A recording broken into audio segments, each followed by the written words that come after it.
സാക്ഷി എന്ന് പറയണത്? അതായത് ആരെങ്കിലും ഒരു തെറ്റോ കുറ്റമോ ചെയ്തെന്ന് വെച്ചോ, നേരിട്ട് അത് കാണുന്ന ആളെയാണ് സാക്ഷി എന്ന് പറയുന്നത്. അവര് കോടതിയിൽ വന്ന ജഡ്ജിയോട് കണ്ട സംഭവങ്ങൾ അതുപോലെ പറഞ്ഞുകൊടുത്താ തെറ്റ് ചെയ്തവർ ശിക്ഷിക്കപ്പെടുകയും ചെയ്യും, തെറ്റ് ചെയ്യാത്തവർ രക്ഷപ്പെടുകയും ചെയ്യും. എന്നാ ഞാൻ കോടതി വന്ന് സാക്ഷിയാവട്ടെ? മോള് കോടതിയിൽ വന്ന് എന്തു പറയാനാ? ആ CKC എന്ന് പറയുന്ന ആളില്ലേ, അമ്മയുടെ കഴുത്തിൽ കത്തി എടുത്ത് വച്ചിട്ട് അച്ഛന്റെ ഫോണിൽ വിളിച്ച് കോടതിയിൽ കള്ളം പറയണമെന്ന് പറയുന്നത് ഞാൻ കേട്ടതല്ലേ, ഞാൻ കണ്ടതല്ലേ.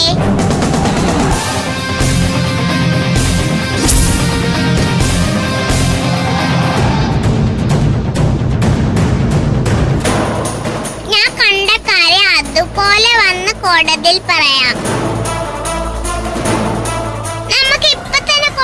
പോവാം.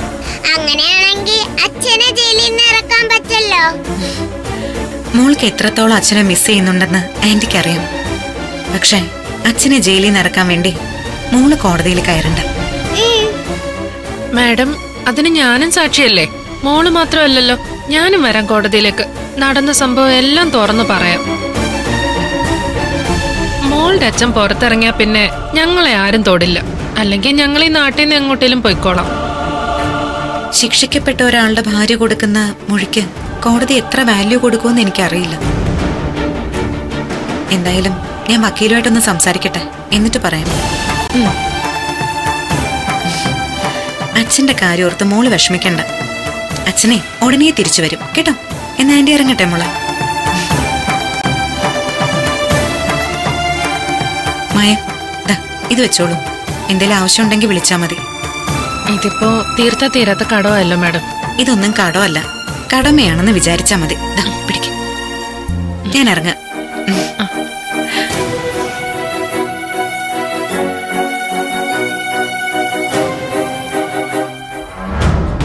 കൃത്യസമയത്ത് വസുന്ധര നമ്മളെ വിളിച്ച് കാര്യങ്ങൾ പറഞ്ഞില്ലായിരുന്നെങ്കിൽ എന്ത് ചെയ്യുമായിരുന്നു? അപ്പൊ തന്നെ ഡോക്ടറെ കണ്ട് ചട്ടം കെട്ടി കാര്യങ്ങൾ ബ്ലോക്ക് ചെയ്യാൻ പറ്റി. അല്ലെങ്കിൽ ഇന്നത്തോടെ കാര്യങ്ങൾ കൈവിട്ടു പോയേനെ. ഇതോടുകൂടി ഗൗതമും നിധിയും അവസാനിപ്പിക്കുമെന്ന് കരുതണ്ട. അവര് നമ്മളെ ലക്ഷ്യം വെച്ച് കഴിഞ്ഞു. ഇനിയും അവർ തെളിവ് സംഘടിപ്പിക്കാനായി അടുത്ത വഴികൾ നോക്കും. ഒരു വഴിയിൽ നിന്നും അവർക്ക് സഹായകരമാകുന്ന ഒരു മുട്ടുസൂചി പോലും കിട്ടിയേക്കരുത്. സർവ്വ വഴികളും അടയ്ക്കണം. അതിനി എന്ത് ചെയ്യാൻ പറ്റും CKC? ഇതിപ്പോ വസുന്ധര സഹായിച്ചതുകൊണ്ട് നമ്മൾ രക്ഷപ്പെട്ടു. എല്ലാ സമയത്തും ഗൗതമിന്റെയും നിധിയുടെയും നീക്കങ്ങൾ നമുക്ക് ചോർന്നു കിട്ടണമെന്നില്ല. ഏതെങ്കിലും വഴിയിൽ ഒരു തെളിവ് സംഘടിപ്പിച്ച് അവർ ആ പെർജറി കേസ് ഫയൽ ചെയ്താലുണ്ടല്ലോ, ഞാൻ അകത്ത് പോയി കിടന്ന് അഴിയെണ്ണേണ്ടി വരും. അവർ കേസ് കൊടുത്തേ അടങ്ങുമെന്ന് തീരുമാനിച്ചിറങ്ങിയിരിക്കുക. ഗൗതം ഒന്ന് ഒതുങ്ങിക്കൊടുത്താലും നിധി പിടിവിടില്ല. അവര് തെളിവുകൾ സംഘടിപ്പിക്കുകയും ചെയ്യും, കേസുമായി മുന്നോട്ട് പോവുകയും ചെയ്യും. പെർജറി കേസ് എന്ന ഭയം എന്നേക്കുമായി ഇല്ലാതാവണമെങ്കിൽ ആ കേസ് ഫയൽ ചെയ്യുന്നതിൽ നിന്നും ഗൗതമിനെയും നിധിയെയും പിന്തിരിപ്പിക്കുകയല്ലാതെ വേറെ വഴിയില്ല. അത് നടക്കുന്ന കാര്യമാണെന്ന് എനിക്ക് തോന്നുന്നില്ല. ഗൗതമിനെയും നിധിയെയും കേസിൽ നിന്ന് പിന്തിരിപ്പിക്കണമെങ്കിൽ അതിന് പാർവതി വിചാരിക്കണം. പാർവതിക്ക് അങ്ങനെ ഒരു തോന്നൽ ഉണ്ടാകണമെങ്കിൽ അതിന് നമ്മളൊരു കളി കളിക്കേണ്ടി വരും. എന്ത് കളി? ഞാനൊരു ഐഡിയ പറഞ്ഞുതരാം.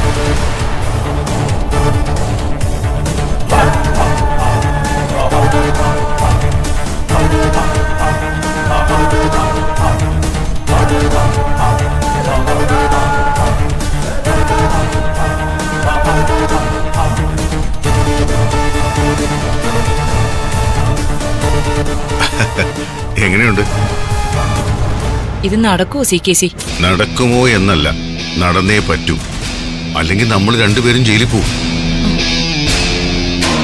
ഒരു കാര്യം ചെയ്യും, ജ്യോതി പോയി ആ രണ്ടെണ്ണത്തിനെയും ഭക്ഷണം കഴിക്കാനെന്ന് പറഞ്ഞ് ഇങ്ങോട്ട് വിളിച്ചോണ്ട് വാ. ഞാൻ അപ്പോഴേക്കും ഒന്ന് പ്രിപ്പയർ ആയി നിൽക്കാം. ചെല്ല്.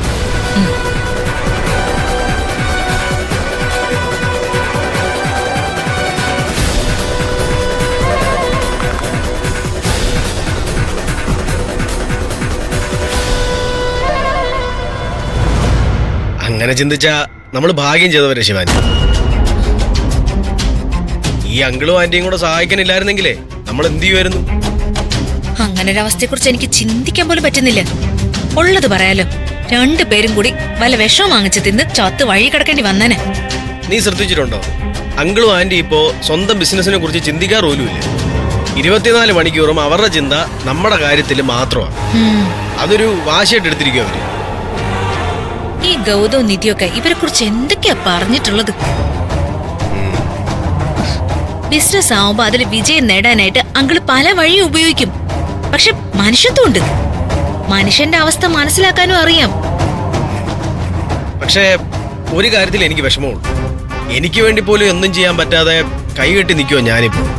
വെറും നോക്കുകുത്തി. അതോർക്കുമ്പോ സങ്കടമുണ്ട്. ആ എന്താണ് ഭാര്യയും ഭർത്താവും കൂടി ഒരു ഗൂഢാലോചന? അയ്യോ, ഗൂഢാലോചനയോ? അങ്ങനെയൊന്നുമില്ല ആന്റി. ഞങ്ങളുടെ നിസ്സഹായാവസ്ഥയെ കുറിച്ച് പറഞ്ഞതാ. ആന്റിയും അങ്കിളും ഇല്ലായിരുന്നെങ്കിൽ നമ്മളിപ്പോ ആത്മഹത്യ ചെയ്യേണ്ടി വന്നേനെ. ശരിയല്ലേ? ആ ഇതിപ്പോ ഡിന്നർ കഴിക്കാൻ സമയമായി. അത് കഴിഞ്ഞ് ആത്മഹത്യയെ കുറിച്ച് ഡിസ്കസ് ചെയ്താ പോരെ? ഞാനും CKC വേണമെങ്കിൽ കൂടെ കൂടാ. എങ്ങനെ ആത്മഹത്യ ചെയ്യണം, ഏത് വിധത്തിൽ ആത്മഹത്യ ചെയ്താൽ വേദനയില്ലാതെ മരിക്കാം, ആത്മഹത്യയുടെ നൂലാമാലകൾ, അങ്ങനെ വിശദമായൊരു ചർച്ച നമുക്ക് ഡിന്നറിന് ശേഷം നടത്താം. എന്തു പറയുന്നു? കളിയാക്കല്ലേ ആന്റി? വേണ്ടാത്ത ഓരോ പരിപാടിയായി ഇറങ്ങിക്കോളും. ഇങ്ങോട്ട് വന്നേ, ഭക്ഷണം കഴിക്കാം. വാ ഇങ്ങോട്ട്.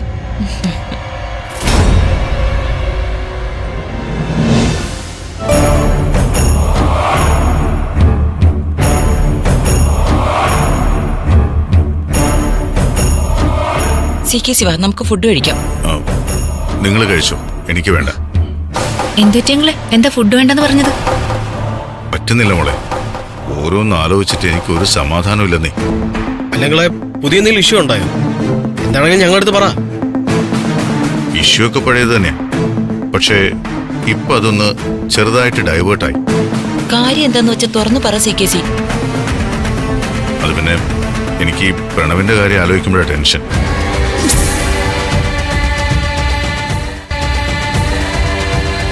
എന്നാലും ഇവനോട് പോലും ആ ഗൗതം ഇങ്ങനെ ചെയ്യുമെന്ന് ഞാൻ തീരെ പ്രതീക്ഷിച്ചില്ല. CKC വളച്ചു കിട്ടാതെ കാര്യം എന്താന്ന് വെച്ചാ പറ, വെറുതെ ടെൻഷൻ ആക്കല്ലേ. വാ, നമുക്ക് ഭക്ഷണം കഴിക്കാം. ഇനിയൊരു പക്ഷേ ഇതുപോലെ നമുക്ക് 4 പേർക്ക് ഒരുമിച്ചിരുന്ന് ഭക്ഷണം കഴിക്കാനുള്ള ഭാഗ്യം ഉണ്ടായില്ലെങ്കിലോ? അങ്കിൾ ഭക്ഷണമൊക്കെ പിന്നെ കഴിക്കാം. കാര്യം എന്താണെന്ന് വെച്ചാ പറ. ചിലപ്പോ ഇന്നൊരു ദിവസം കൂടി നമുക്കൊക്കെ ഇരുന്ന് ഭക്ഷണം കഴിക്കാൻ പ്രണവ് കാണും.